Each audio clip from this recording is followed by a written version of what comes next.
My मराठीची क्षमा मागून आजची पत्रकार परिषद मातृभाषेच्या ऐवजी सुरुवातीला राष्ट्रभाषेमध्ये आपण करणार आहोत। मैंने ये घोषणा की थी कि कुछ चीज़ें आप सबके सामने दिवाली के बाद लाऊंगा।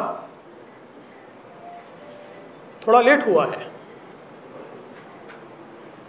क्योंकि कागज़ भी निकल रहे थे, कुछ लोगों के प्रेस कॉन्फ्रेंसेस के दिन पहले ही बुक्ड थे,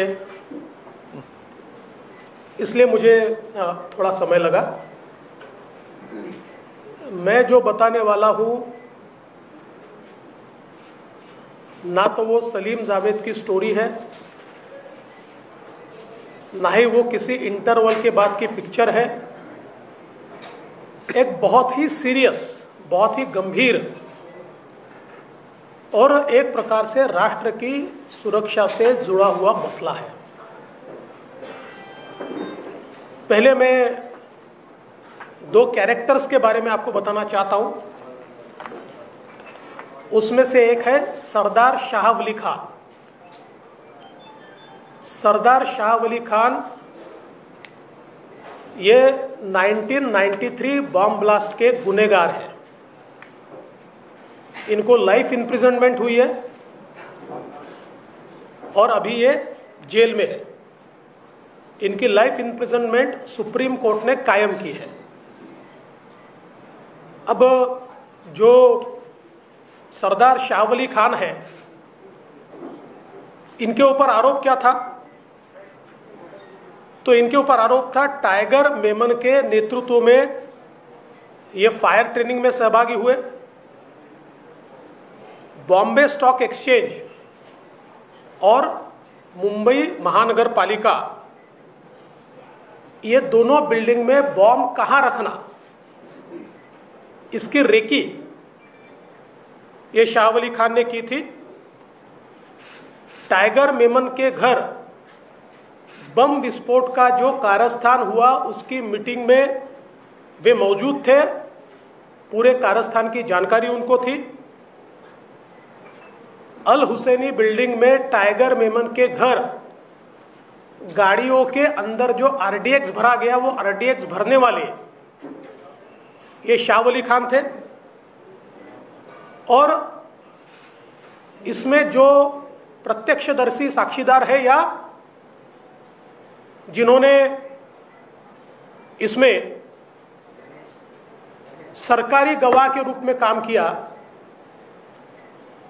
ऐसे लोगों ने इस बारे में पूरी बयान और पुष्टि करने के बाद कोर्ट ने इनको लाइफ इम्प्रिजनमेंट दी और अब ये जेल में है। दूसरा कैरेक्टर है मोहम्मद सलीम इशाक पटेल उर्फ सलीम पटेल। ये जो सलीम पटेल है, आपको याद होगा कि स्वर्गीय आर पाटिल जी का एक समय वो कहीं किसी इफ्तार पार्टी में गए और उसके बाद आप लोगों ने न्यूज़ चलाई थी कि गुनहगार के साथ उनकी फोटो चली। आर पाटिल जी का उसमें कोई दोष नहीं था, लेकिन जिनके साथ या दाऊद के आदमी के साथ उनकी फोटो चली, वो दाऊद के आदमी के साथ चली हुई फोटो में जो दाऊद का आदमी बताया जाता है वो है ये सलीम पटेल। सलीम पटेल हसीना पार्कर के ड्राइवर भी थे, बॉडीगार्ड भी थे और फ्रंटमैन भी थे। और हसीना पार्कर इनको जब 2007 में अरेस्ट हुई तो उनके साथ में सलीम पटेल को भी अरेस्ट हुई। और मुंबई पुलिस का रिकॉर्ड अगर हम चेक करें और इंटेलिजेंस का भी रिकॉर्ड हम चेक करें तो दाऊद के फरार होने के बाद ये जो उनकी बहन थी हसीना पार्कर, या जिनको हसीना आपा कहा जाता था, इनके नाम से संपत्तियां जमा होती थी और इन संपत्तियों को जमा करने वाला ये सलीम पटेल होता था, इसके नाम से पावर ऑफ अटर्नी ली जाती थी। और आप अगर उस समय के न्यूज आइटम्स भी निकालेंगे तो आपके ध्यान में आएगा कि ये जो सलीम पटेल है, ये जो सारा बिजनेस चलता था लैंड ग्रैबिंग का, उसमें हसीना पार्कर के सबसे प्रमुख इस प्रकार से ये सलीम पटेल थे। अब ये तो हुई ये दोनों की बात। अब इनका संबंध क्या है? अब कुर्ला में एक 3 एकड़ जगह, 2 एकड़ 80 यानी 2.80 एकड़, 3 से थोड़ी कम, 1,23,000 स्क्वायर फीट की जगह, इसको गोवा वाला कंपाउंड कहा जाता है। तो गोवा वाला करके उनकी जगह थी। और ये जगह कहां है कुर्ला में? LBS रोड पर। जिनको LBS रोड, आपको तो मेरे से ज्यादा जानकारी है कि वो कितना प्राइस्ड एरिया है। LBS रोड पर ये जो जमीन है, इस जमीन की एक रजिस्ट्री सॉलिडस नाम की कंपनी के साथ हुई। और मैंने आपको सारे कागजात दिए हैं, मैंने आपको ये रजिस्ट्री की कॉपी भी दी है। अभी ये जो इसमें जो हुआ है वो अगर हम देखें तो किसके किसके बीच हुआ है? ये हुआ है मरियम बाई, विडो ऑफ गोवा वाला, मुंदिरा प्लम्बर, ये दोनों की तरफ से पावर ऑफ अटर्नी होल्डर है Salim Patel. Irrevocable power of attorney holder है सलीम पटेल। और दूसरे बिक्री करने वाले कौन है? दूसरे बिक्री करने वाले हैं सरदार शाह वली खान। यानी सलीम पटेल और शाह वली खान ने मिलकर इस जमीन की बिक्री की है। बिक्री किसको की है? Solidus investments private limited. ये Solidus investment private limited company है नवाब मलिक जी के परिवार की। इस पर जो आपको मैंने दिया हुआ है, इस पर लेने वाले की साइन है, वो है फराज मलिक इनकी। इस सॉलिडस में 2019 में स्वयं नवाब मलिक भी थे। उन्होंने कुछ समय के लिए वो थे, बाद में फिर मंत्री बनने का उन्होंने इस्तीफा दिया, और आज भी उनके परिवार के ही लोग उसमें हैं। फराज मलिक, इन्होंने ये जमीन खरीदी। अब इसमें सबसे बड़ी बात यह है कि ये जो जमीन इन्होंने खरीदी, उस समय वहां रेट क्या था, वो भी बहुत महत्वपूर्ण है। उस समय वहां पर फोनिक्स मार्केट कुर्ला, आप लोग जानते हैं, LBS रोड पर ही आगे है। उसी साल, उसी समय 2005 में इसकी खरीद हुई है 2053 पर स्क्वायर फीट, यानी 2000 रुपए स्क्वायर फीट से। Ready reckoner rate 8550 square metre है और मार्केट रेट 2053 स्क्वायर फीट के हिसाब से। और ये जो अंडरवर्ल्ड के लोगों से खरीदी गई लैंड,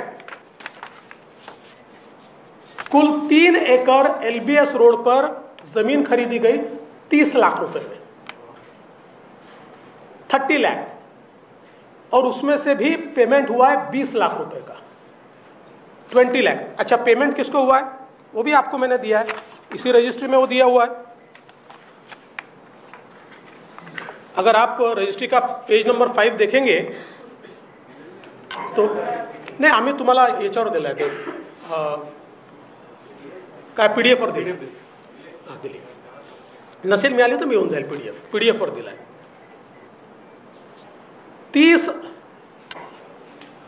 30 lakh.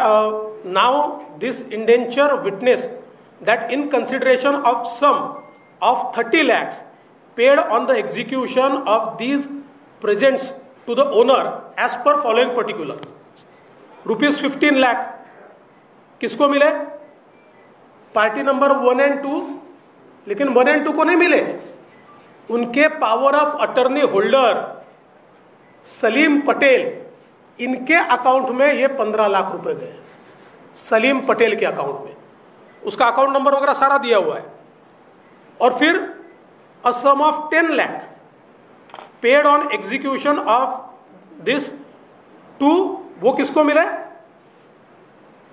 वो मिले शाह वली खान. वो सरदार खान कहते हैं उनको, सरदार खान को मिले. और इसमें भी आगे अगर आप देखेंगे, पीछे में मैंने सारी चीजें लगाई है, उनके फोटो वोटो सभी है जो खरीद की है. इसमें रिसिप्ट भी लगी हुई है. और रिसिप्ट में आप देखेंगे तो मोहम्मद सलीम पटेल की पूरी 15 लाख की रिसिप्ट है. और सरदार शाह वली इनके 5 लाख की, और 5 लाख बाद में दिए जाएंगे लिखा हुआ है.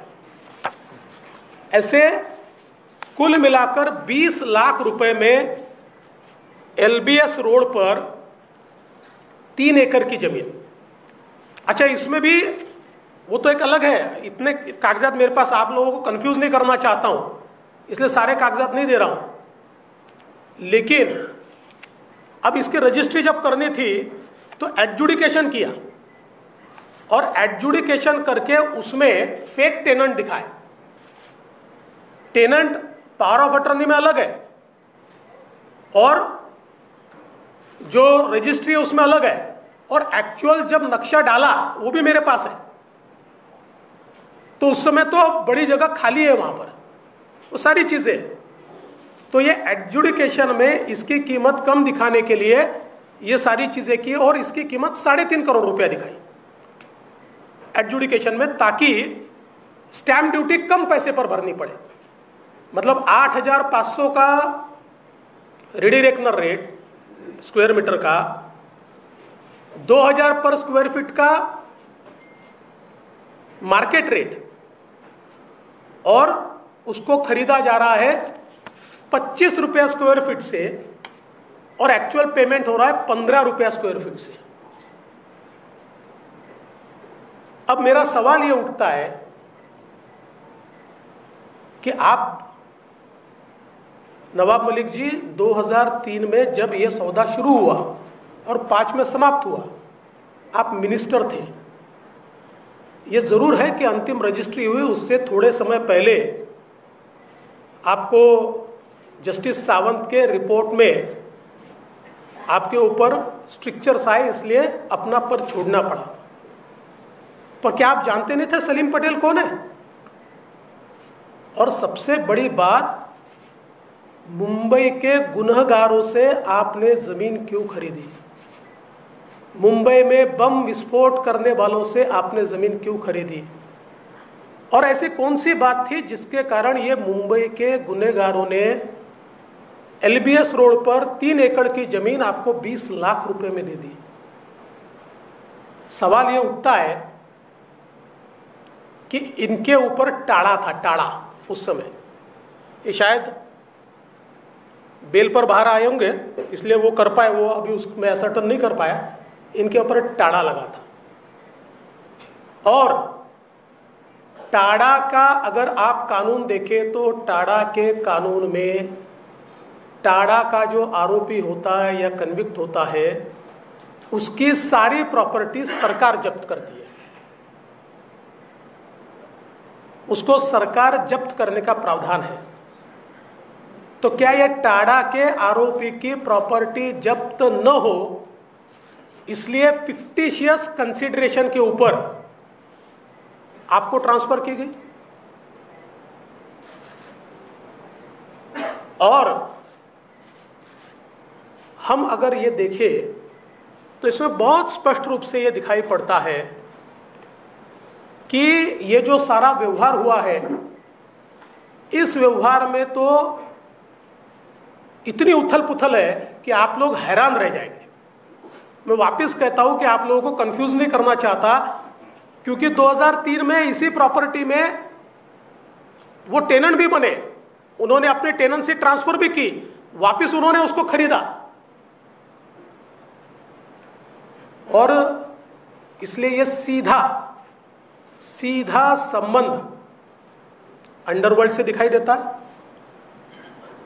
आपने अंडरवर्ल्ड से, और उसमें भी मुझे इस बात का दुख है, आप मुंबई की उस विभीषिका को याद कीजिए जिस समय मुंबई में बम विस्फोट में हमारे मुंबईकरों के चीथड़े उड़ते हुए हमने देखे, चीथड़े। और हमारे चीथड़े उड़ाने वाले में जिन्होंने आरडीएक्स भरा, जिन्होंने कॉन्स्पिरेसी रची, जिन्होंने रेकी की, ऐसे व्यक्ति के साथ आप व्यवहार करते हो, बिजनेस करते हो। पर इतना ही नहीं है, ऐसी कुल मिलाकर मुझे 5 प्रॉपर्टीज छपड़ी है, जिनमें से 4 में तो 100% अंडरवर्ल्ड का एंगल है। और ये 2005 से लेकर अभी तक की है, 2 साल पहले तक की है। 100% 4 प्रॉपर्टीज में अंडरवर्ल्ड का एंगल है। किंतु जैसा मैंने कहा, न ये मेरे लिए सलीम जावेद की स्टोरी है, न इंटरवल के बाद का पिक्चर है। तो ये सारे मेरे पास जो सबूत है वो कॉम्पिटेंट अथॉरिटी को मैं दूंगा, और कॉम्पिटेंट अथॉरिटी उसकी जांच करेगी। और जैसा मैंने घोषित किया था, ये सारे सबूत राष्ट्रवादी कांग्रेस पार्टी के प्रेसिडेंट श्री शरद पवार जी को भी मैं देने वाला हूं, ताकि उनको भी पता चले कि उनके मंत्रियों ने क्या गुल खिलाए हैं। आज आपल्या समोर थांबा, आता मराठी होऊ द्या।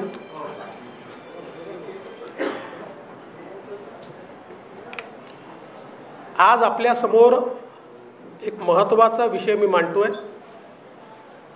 पहिल्यांदा 2 व्यक्तींची माहिती आपल्याला देतो। पहिले आहेत सरदार शाहवली खान। 1993च्या बॉम्बस्फोटामध्ये कन्व्हिक्ट म्हणून, गुन्हेगार म्हणून शिक्षा होऊन सरदार शाहवली खान हे जेलमध्ये आहेत। त्यांना जन्मठेप झाली आहे। काय आरोप होते यांच्यावर? जे सिद्ध झालेले आरोप आहेत, नुसते आरोप नाही, सिद्ध झालेले आरोप। टायगर मेमनच्या नेतृत्वात फायर आर्म ट्रेनिंगमध्ये सहभागी होते। बॉम्बे स्टॉक एक्सचेंज आणि मुंबई महानगरपालिका बिल्डिंगची रेकी यांनी केली होती की तिथे बॉम्ब नेमका कुठे ठेवायचा। आणि टायगर मेमनच्या ज्या इमारतीमध्ये हे संपूर्ण कारस्थान शिजलं, त्या मीटिंगला ते स्वतः उपस्थित होते आणि या बॉम्बस्फोटाची पूर्ण माहिती ही त्यांच्याजवळ होती। एवढंच नाही तर टायगर मेमनच्या अल हुसैनी बिल्डिंगमध्ये ज्या ठिकाणी गाड्यांमध्ये आरडीएक्स भरण्यात आलं, त्या ठिकाणी आरडीएक्स भरणारे हे होते, जे माफीचे साक्षीदार आहेत आणि जे प्रत्यक्षदर्शी साक्षीदार आहेत। या दोघांनी या संदर्भातली साक्ष दिल्यानंतर यांना जन्मठेप झाली आहे। दुसरे व्यक्ती मोहम्मद सलीम इशाक पटेल उर्फ सलीम पटेल। हे तेच व्यक्ती आहेत की एकदा 2013-14 साल असेल, ज्यावेळी माननीय आर पाटील साहेब हे एका इफ्तार पार्टीला गेले आणि त्यानंतर दाऊदच्या माणसासोबत त्यांचा फोटो आला। तो दाऊदचा माणूस म्हणजे हे सलीम पटेल। आर पाटलांचा त्यात काही दोष नव्हता, पण हा फोटो आला आणि त्यांना ट्रोल व्हावं लागलं. ते हे सलीम पटेल. सलीम पटेल म्हणजे ज्या हसीना पारकर, दाऊद यांच्या भगिनी, ज्यांना हसीना आपा म्हटलं जायचं, या हसीना आपाचा हा ड्रायव्हर, हसीना आपाचा हा बॉडीगार्ड आणि हसीना आपाचा हा फ्रंटमॅन. हसीना आपा दाऊद पळून गेल्यानंतर तो पाकिस्तानातनं जे लँड ग्रॅबिंग इथे चालवायचा त्याच्या किंगपिन ही हसीना आपा होती. आणि हसीना आपाचा फ्रंटमॅन ज्याच्या नावाने पॉवर ऑफ अटर्नी तयार व्हायच्या तो हा सलीम पटेल. एक कुर्ल्यामध्ये LBS रोडवर जवळजवळ 3 एकराची जागा आहे. एका गोवावाल्या फॅमिलीची जागा होती. LBS रोडवर अतिशय महागडी ही जागा होती. सलीम पटेलनी एक त्याची इररिव्होकेबल पॉवर ऑफ अटर्नी घेतली आहे आणि त्याचा काही भाग हा या दुसऱ्या सरदार शाहवली खानकडे आहे. आता सलीम पटेलनी इररिव्होकेबल पॉवर ऑफ अटर्नी घेतली म्हणजे कोणाकरता घेतली आहे सांगण्याची आवश्यकता नाही आहे. या दोघांनी ही मी आपल्याला या ठिकाणी रजिस्ट्रीची कॉपी दिलेली आहे. या रजिस्ट्रीच्या कॉपीमध्ये स्पष्टपणे LBS रोडवरची ही जागा जवळजवळ 3 एकराची या दोघांनी सॉलिडस नावाच्या एका कंपनीला विकली आहे. आणि सॉलिडस इन्व्हेस्टमेंट्स प्रायव्हेट लिमिटेड यांच्या वतीनं याच्यावर सही केली आहे फराज मलिक यांनी. आजही ही कंपनी नवाब मलिक यांच्या परिवाराची आहे. काही काळ, छोटा काळ, स्वतः नवाब मलिक देखील याच्यामध्ये एक डायरेक्टर राहिलेले आहेत. आणि सगळ्यात महत्त्वाचं असं आहे की या दोघांनी म्हणजे हे जे 2 सरदार शाहवली खान आणि मोहम्मद सलीम पटेल या दोघांनी सॉलिडसला ही जागा विकलेली आहे केवळ 30 लाख रुपयामध्ये. 30 लाख रुपयामध्ये आणि त्यातलं पेमेंट केलं आहे 20 लाख रुपयाचं. आणि मगाशी मी सांगायला विसरलो, आजही त्या ठिकाणी फार मोठं शेड हे भाड्याने दिलेलं आहे सॉलिडसनी. आणि माझी माहिती खरी खोटी असेल, मागे पुढे असेल, पण मला जी माहिती आहे 1 कोटी रुपये महिना त्यातनं सॉलिडसला आजही भाडं मिळत आहे. त्यामुळे ही जी सगळी जागा आहे 30 लाख रुपये. आता त्यावेळेस तिथला रेट काय होता आपण जर बघितलं तर त्याच्या मागे, मी मगाशी सांगायचं विसरलो, मराठीत बोलण्याचा फायदा काय, त्याच्या मागे LBS रोडवर नाही, मागे पाईपलाईनच्या कच्च्या रोडवर मलिक कुटुंबाने एक अजून प्रॉपर्टी 2005 मध्ये घेतली होती. ती त्यांनी 415 रुपये स्क्वेअर फुटनी घेतली होती. याच LBS रोडवर फोनिक्स मार्केट सिटी कुर्ला याची जमीन 2005 सालीच विकली गेली आहे आणि त्याच्यावर भरपूर रिझर्वेशन्स आहेत. ती 2050 रुपये स्क्वेअर फुटांनी विकली गेलेली आहे. आणि सॉलिडसनी या 2 अंडरवर्ल्डच्या लोकांकडनं ही जमीन जी घेतली आहे ती 20 रुपये चौरस फुटांनी घेतली आहे. 25 रुपये चौरस फुटांनी घेतली आहे. 25 रुपीज पर स्क्वेअर फीट. 25 रुपये चौरस फुटांनी ही जमीन त्यांनी घेतली आहे. आता मुंबईमध्ये तर उकिरड्याची जागाही 25 रुपये चौरस फुटांनी मिळत नाही आणि पेमेंट 15 रुपये चौरस फुटांनी केलं आहे. आता प्रश्न हा आहे की पहिल्यांदा मुंबईच्या गुन्हेगाराकडनं, मुंबईच्या हत्यारांकडनं ही जमीन विकत घेण्याची काय आवश्यकता होती? Why did you do business with killers of Mumbai? Killers of Mumbai. कोण आहे हा शाह अली खान? या ठिकाणी मुंबईमध्ये बॉम्बस्फोट झाले त्यावेळी माणसांची लखतरं आपण बघितली आणि ती माणसांची लखतरं जी आपण बघितली त्याचं संपूर्ण प्लॅनिंग आणि एक्झिक्युशन करणारा हा शाह अली खान. भारताचा सर्वात मोठा शत्रू म्हणून ज्याला आपण ओळखतो तो दाऊद, त्याची बहीण आणि तिचा फ्रंटमॅन असलेला हा दुसरा सलीम पटेल. काय आवश्यकता होती? आणि त्यात महत्त्वाचं असं आहे, या दोघांनी तुम्हाला इतकी प्राईस लँड कवडी मोलाच्या भावाने का विकली? का विकली कवडी मोलाच्या भावाने?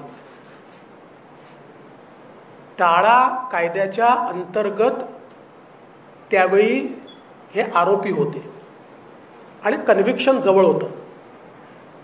7 साली कन्व्हिक्शन झालं आहे त्याचं आणि ते नंतर सुप्रीम कोर्टाने कन्फर्म केलं आहे.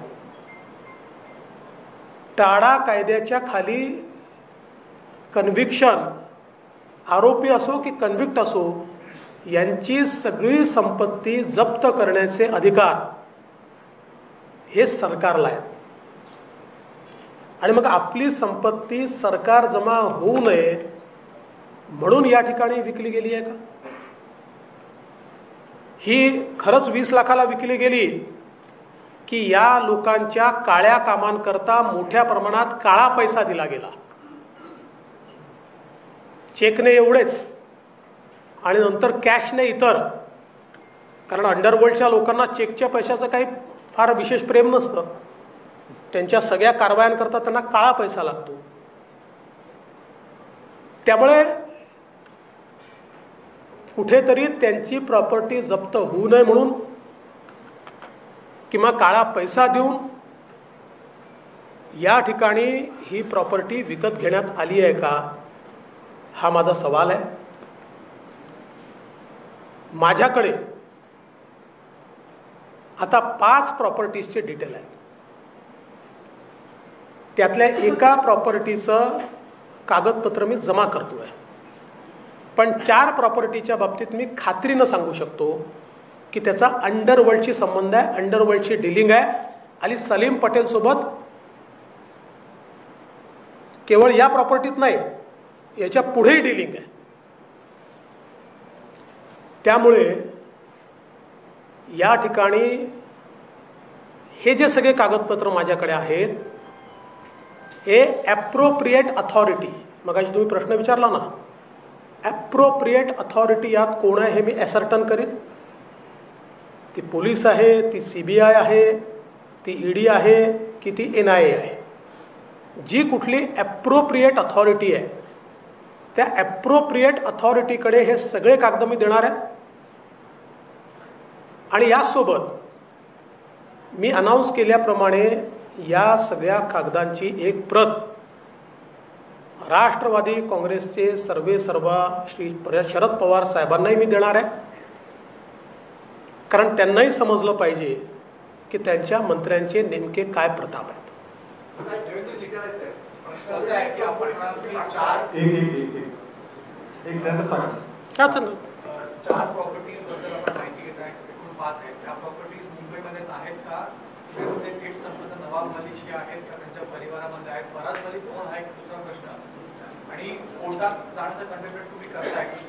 माझ्या माहितीप्रमाणे फराज मलिक हे त्यांचे सुपुत्र आहेत आणि हो, या 4 प्रॉपर्टीजचा त्यांच्या परिवाराशी आणि इमिजिएट परिवाराशी देखील संबंध आहे.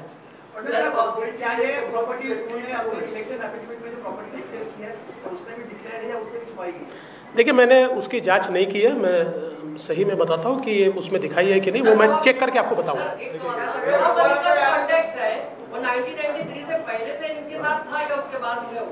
देखिए, ये तो जांच में पता चलेगा.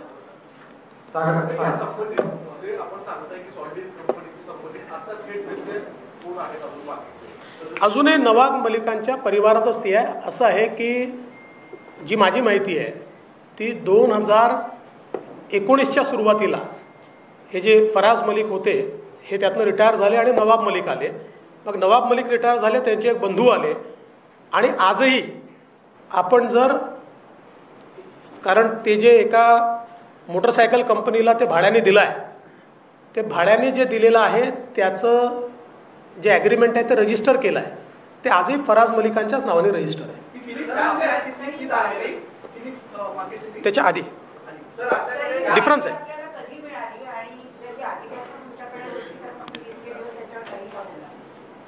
माझ्याकडे मिळाली, लगेच मी आपल्यापर्यंत आणली. आधी मिळाली असती तर आधी कारवाई केली असती. क्या जिस तरीके से नवाब मलिक लगातार कह रहे हैं कि उनके कोई संबंध नहीं है, और खास करके अगर जिस दिन आपने प्रेस कॉन्फ्रेंस करी उसके तुरंत बाद उन्होंने ट्वीट करके भी कहा कि हम हर तरीके की बात के लिए तैयार हैं. देखिए, मैं कोई शेरो शायरी में जाता नहीं हूँ. These are hard facts. आप गुमराह कर सकते हो, आप भटका सकते हो. आप देखिए, एक हम भी इतने सालों से राजनीति में, तो जब वार होता है तो उसको डाइवर्ट करके मीडिया अटेंशन डाइवर्ट कैसा करना हमको भी पता है, लेकिन उससे फैक्ट नहीं बदलती. फैक्ट तो आपके सामने, मैंने आपको तो सारे पेपर्स दिए हुए हैं, फैक्ट तो नहीं बदलती है. क्या ये नवाब मलिक के अंडरवर्ल्ड से रिश्ते क्या है, तो आप क्या एस्टैब्लिश करना चाहते हैं इसके जरिए? अरे भैया, रामायण आपको बता दिया और आप पूछ रहे हैं कि सीताराम की कौन है. क्या वो बचाने के लिए नहीं, अभी ये तो एजेंसीज को ढूंढना ही पड़ेगा ना. आप भी बॉम्ब विस्फोट के कन्विक्ट से आप कौड़ियों के दाम पर प्राइस लैंड लेते हो, मतलब क्या है इसका? क्या मतलब है? अभी भी संपर्क में इनका परिवार या फिर डायरेक्टली नवाब मलिक है क्या? एक दूसरा आपने कार्यधन का जिक्र किया, तो उसके ट्रांजैक्शन को लेकर कोई जानकारी मिल पाई है जो ब्लैक में देगी? देखिए, अभी उनका संपर्क है कि नहीं मैं जानता नहीं हूँ, लेकिन इसके बाद भी सलीम पटेल के साथ के ट्रांजैक्शंस उनके मेरे पास है. ये दोनों ताड़ा के आरोपी थे? मुंबई बॉम्ब स्फोट के आरोपी ये सरदार शाह वली खान थे, और हसीना पारकर के साथ आरोपी ये जो सलीम पटेल थे. तुमच्या पत्रकार परिषदेच्या काही वेळापूर्वीच राष्ट्रवादीचे सर्वेसर्वा शरद पवार, उपमंत्री दिलीप वळसे पाटील आणि पोलीस अधिकाऱ्यांची बैठक पार पडली. काय तुम्हाला या सगळ्या संदर्भात वाटतं? त्यांना याची कुंकू लागली असं? मला वाटत नाही की या संदर्भात ती असेल. नवाब मलिकांनी आरोप केले, नवाब मलिकांवर कुठली कारवाई झाली पाहिजे असं तुम्हाला वाटतं? कारण तुम्ही यंत्रणांना पण देणार आणि 2005चं प्रकरण आहे, कुठली कारवाई व्हावी? नाही, मी 5च प्रकरण नाही देणार आहे, 11चंही देणार आहे, त्याच्यानंतरचंही देणार आहे. प्रकरण पुष्कळ देणार. मी सांगितलं मी 5 प्रकरणं देणार आहे. मी तुम्हाला काय पुन्हा सांगतो, माझ्याकरता सलीम जावेदची स्टोरी नाही, इंटरव्हल नंतरचा पिक्चर नाही. मी एक जबाबदार व्यक्ती आहे आणि नवाब मलिकांची माझी वैयक्तिक दुश्मनी पण नाही. त्यामुळे मी हे सगळी माहिती मी सांगितलं एक ॲप्रोप्रिएट अथॉरिटीला देणार आहे लिगल ॲक्शन होण्याकरता, आणि त्यांच्या प्रमुखांना देणार आहे, त्यांनी त्यांच्यावर कारवाई करावी.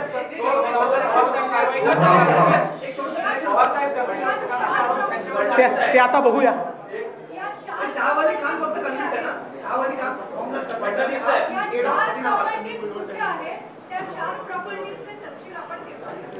त्या 4 प्रॉपर्टीजचे तपशील हे मी एजन्सीजला देणार आहे. एजन्सीज त्या संदर्भात चौकशी करतील, आणि एजन्सीजला गेलं की आपण लोक इतके हुशार आहात, माझ्या आधी एजन्सीजमधनं आपल्यालाच माहिती मिळते.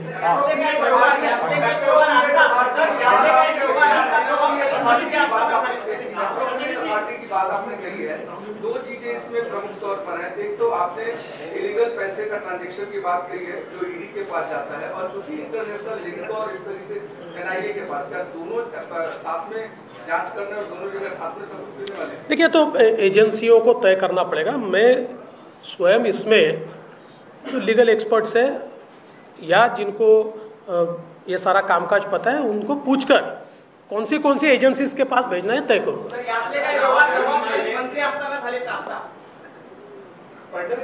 मी ते नंतर तुम्हाला देईन काही संदर्भात. पण आत्ता माझ्याकडे जी माहिती आहे त्या माहितीमध्ये, म्हणजे मी खोटं बोलून काहीतरी करणाऱ्यांपैकी नाही, आत्ता जी माहिती माझ्याकडे आहे त्या माहितीमध्ये या टर्मला नवाब मलिक मंत्री झाल्यानंतरचे व्यवहार नाहीत. 5 वर्ष गृहमंत्रीपद तुमच्याकडे होतं, मग इतके दिवस गप्प का तुम्ही राहिला? फार सुंदर प्रश्न आपण विचारला, ज्याचं उत्तर मी ऑलरेडी दिलं आहे की माहिती जेव्हा आली 2005ला हे घडलेलं आहे, त्याच्यानंतर किती गृहमंत्री झाले, ते का चूप होते? माझ्याकडे जेव्हा माहिती येईल तेव्हाच मी मांडेन ना.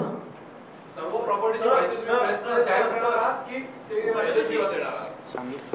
मी एजन्सीजला देईल, कारण मी पुन्हा सांगतो की माझ्याकरता हा पॉलिटिकल स्कोरिंगचा विषय नाही, हा महत्त्वाचा विषय आहे.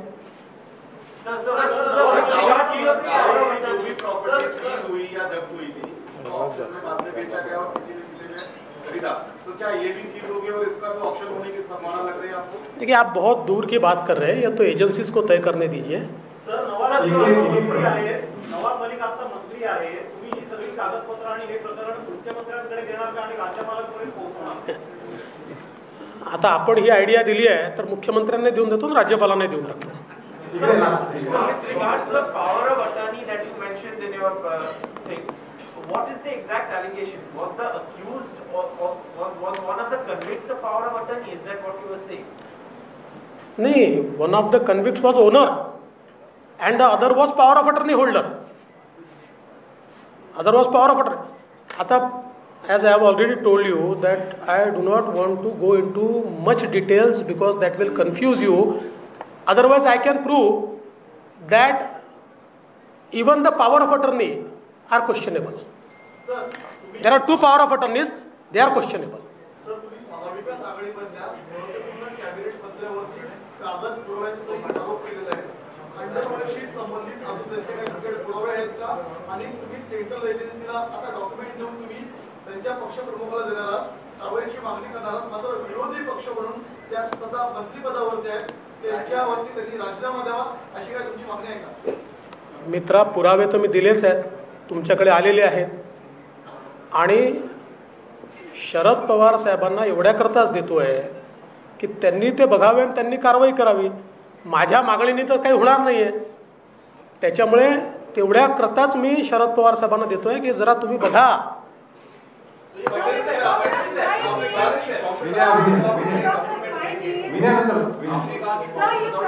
विनय, जस्ट वन मोमेंट.